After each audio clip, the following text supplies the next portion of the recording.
પ્રેમપરા ધારીના આહિર પરિવાર દ્વારા ટીંબી સ્થિત માનવ સેવા દવાખાનામાં 1 કરોડનું દાન। પ્રેમપરા ધારીના આહિર પરિવાર દ્વારા ટીંબી સ્થિત માનવ સેવા દવાખાનામાં ₹1 કરોડનું દાન।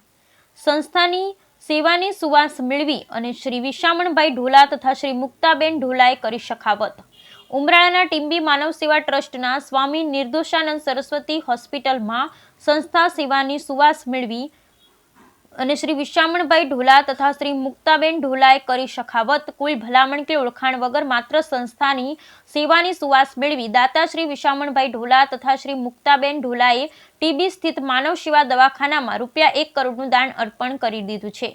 પ્રેમપરા ધારીના આહિર પરિવાર દ્વારા ટીબી સ્થિત સ્વામી શ્રી નિર્દોષાનંદ માનવ સેવા હોસ્પિટલમાં કોઈ કાર્યક્રમ કે સમારોહ વગર ₹1 કરોડનું દાન કરવામાં આવ્યું છે। ગોહિલવાડાની સુપ્રસિદ્ધ સારવાર સેવા સંસ્થા એટલે ઉમરાળા પાસેના ટીંબી સ્થિત સ્વામી શ્રી નિર્દોષાનંદ માનવ સેવા સંસ્થા અહીંની સેવાની સુવાસ મેળવી પ્રેમપરા ધારીના આહિર પરિવાર દ્વારા આ સખાવત કરવામાં આવી।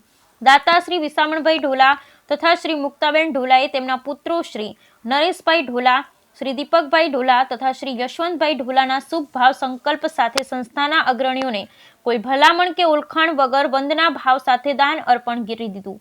સંસ્થાના અગ્રણી શ્રી બાબુભાઈ રાજપરા, શ્રી રસિકભાઈ ભીંગરાડિયા, શ્રી પરેશભાઈ ડોડિયાની ઉપસ્થિતિમાં દાતા દંપતીને સખાવત કરતા જણાવ્યું કે અમે આ દવાખાનાની ઉત્તમ અને નિઃશુલ્ક સેવા પ્રવૃત્તિથી પ્રભાવિત છીએ, જેથી આ કાર્ય કર્યું છે।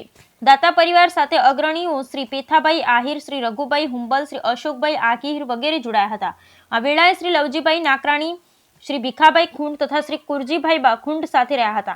સ્વામી શ્રી નિર્દોષાનંદજી પ્રેરિત આ સારવાર સંસ્થામાં અલગ અલગ વિભાગોની મુલાકાત વેળાએ શ્રી બાબુભાઈ રાજપરાએ વિગતો આપતા દાનતા શ્રી વિશામણભાઈ આહિરે પ્રસન્નતા વ્યક્ત કરી દાન અંગે સંતોષ ભાવ અનુભવ્યો। આ ઉદાર સખાવતથી સંસ્થાના પ્રમુખ શ્રી હીરાભાઈ ગાંગાણી, ઉપપ્રમુખ શ્રી ધનસુખભાઈ દેવાણી તથા શ્રી બાબુભાઈ રાજપરા, બીએલ મંત્રી શ્રી રસિકભાઈ ભીંગરોડિયા, ખજાનચી શ્રી પરેશભાઈ ડોડિયા અને શ્રી ખીમજીભાઈ દેવાણી દ્વારા દાતા પ્રત્યે રાજીપો વ્યક્ત કરાયો। Bureau report Natwarlalji Bhatia.